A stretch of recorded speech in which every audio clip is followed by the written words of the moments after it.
Clear कर देंगे, ठीक कर देंगे, इसके एयरवेज को क्लियर कर देंगे, ए से एयरवेज कर देंगे। फिर क्या आगे, B B B for breathing. Breathing माने इसकी सांसों को हम जांचेंगे। सांसों को देखने के लिए 3 बातों का पालन करते हैं रेस्पिरेशन फील्ड। सांसों को देखेंगे, सांसों को सुनेंगे और सांसों को अनुभव करेंगे। तो उसके लिए क्या होता है, हम बिल्कुल अपने कान इसके नाक के पास ले जाते हैं और नजर इधर रखते हैं, इधर लुक करते हैं। अगर ये सांस ले रहा होगा तो ये मूवमेंट कर रहा होगा, है ना, ये लुक करेंगे। अगर ये सांस ले रहा होगा तो इसकी सांसों की आवाज आ रही होगी, वो हमें लिसन हो रही होगी, है ना। और अगर ये सांस ले रहा होगा तो इसकी सांसों की जमात हमें फील हो रही होगी, तो इससे पता लग जाता है कि ये सांसें ले रहा है। तो इससे इस वाली कैजुअलिटी में हमें कुछ भी अनुभव, कुछ भी मिलेगा, कुछ भी नहीं मिलेगा। तो इसका मतलब ये सांसें नहीं ले रहा है। फिर आगे क्या है, सी फॉर सर्कुलेशन ऑफ ब्लड। फिर तुरंत हम इसकी जांच करेंगे कि इसका ब्लड का सर्कुलेशन हो रहा है या नहीं हो रहा है।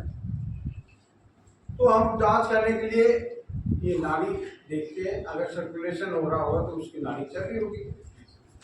तो हम नाड़ी देखते हैं यहाँ से, या फिर हमने देखा इसका ब्लड का सर्कुलेशन होता है, यानी कि हृदय भी काम नहीं कर रहा। जब हृदय भी काम नहीं कर रहा है तो फिर हम सी को सब CPR मान लेते हैं, फिर CPR देना शुरू करते हैं। ऐसे 2 बार मुंह से मुंह लगाकर सांस देंगे और 30 बार सीने पे दबाओ। इसके ऊपर कपड़ा डाल देंगे, इसलिए डालेंगे फिल्टर हो जाए ताकि हमारा सांस जब हम देंगे तो उसके बैक्टीरिया या हमारे बैक्टीरिया आपस में हमारे एक दूसरे को ट्रांसफर ना हो। और सांस देते टाइम इसके नाक को हम दबा के रखेंगे, जो मुंह से सांस देंगे वो नाक से ना रखेंगे। तो ऐसे सांस भरी और 2 बार सांस छोड़ देंगे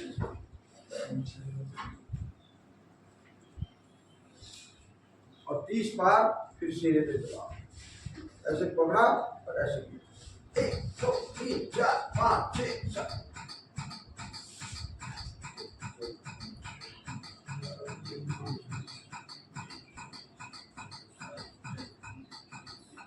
फिर वही कपड़ा डाला और सांस ली, फिर 30 बार ऐसे। तो इस प्रकार हम CPR लेते हैं और इस CPR लेकर जीवन बचाते। ये था CPR का अभ्यास। ठीक है, समझाया आपको? कैसा लगा ये अभ्यास? मैं एक रास्ते से गुजर रहा था तो मुझे एक रास्ते में एक व्यक्ति बेहोशी की हालत में नजर आया।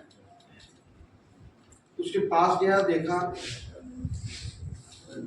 तो कुछ समझ नहीं आया, उसकी हालत काफी गंभीर लगी।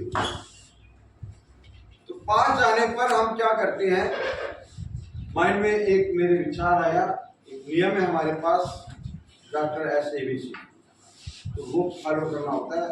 तो माइंड में वही आया विचार, उस नियम को फॉलो करने का। उसके पास जाते समय वो पहला, वो नियम में क्या है, DRSABC। तो पहला अक्षर क्या है, D फॉर डेंजर।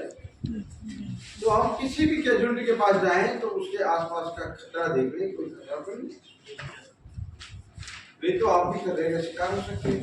तो मैंने थोड़ा सा एक राउंड लिया, आसपास देखा, वो छोटा मोटा खतरा था वो मैंने हटा दिया, ठीक। और खतरे को जो हटा सकते हो तो हटा लो, नहीं तो उस व्यक्ति को वहां से हटा दो।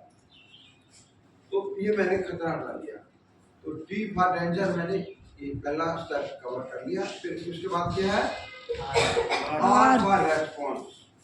रेस्पॉन्स जानने के लिए हम 4 बातों का पालन करते हैं। ABPU हम देखते हैं उस व्यक्ति की जिसके मदद के लिए जा रहे हैं उसमें ABPU है या नहीं। जैसे अलर्टनेस, हम देखते हैं कोई इसमें हरकत है, अलर्टनेस है या नहीं। तो कोई हरकत नहीं नजर आई हमें, कोई चेतनता की निशानी नहीं। फिर A के बाद V, फिर जब चेतनता की निशानी कोई इसमें मूवमेंट नहीं नजर आई तो फिर V से वॉइस, फिर आवाज लगाएंगे से, हेलो भाई साहब, भैया जी क्या हुआ आपको, अरे क्या हुआ, मेरी आवाज सुनाई दे रही है आपको, क्या नाम है आपका, आवाज लगाने पे भी कोई प्रतिक्रिया नहीं हुई तो इसको थोड़ा सा हम पीड़ा पहुंचाकर जानने की कोशिश करें। पी फॉर पेन, चुटकी भी काट लेंगे, तो वो मैंने चुटकी भी काटी, पेन भी पहुंचाया। तो पेन पहुंचाने पे भी जब कोई प्रतिक्रिया नहीं हुई तो यू फॉर अनरेस्पॉन्सिव, तो हम समझ जाते हैं ये अनरेस्पॉन्सिव है, प्रतिक्रियाहीन है, डेड है, मर गया, पूरी तरीके से बेहोश है, होश में नहीं है, में है या ये हमें पता लगता है, इसकी प्रतिक्रिया हमें पता लगता है। उसके बाद क्या है, शब्द क्या है, टी आर के बाद एच। जब देखा इसमें कोई प्रतिक्रिया नहीं है, प्रतिक्रियाहीन है, इसका मामला गंभीर है, तो फिर हम मदद के लिए चलाएंगे। एस से शाउट, शाउट फॉर हेल्प, मदद के लिए चलाएंगे। Shout for ambulance, shout for police चलाएंगे। हेलो हेलो भाई साहब, आना यार, मामला बड़ा गंभीर है, जरा आना, जरा मदद के लिए आना, भाई पुलिस को कॉल करना, भाई एम्बुलेंस को कॉल करना।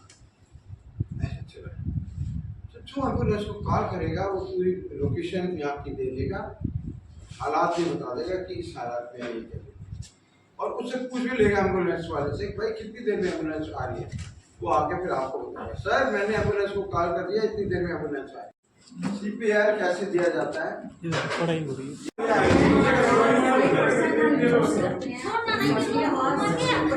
छोड़ना नहीं है,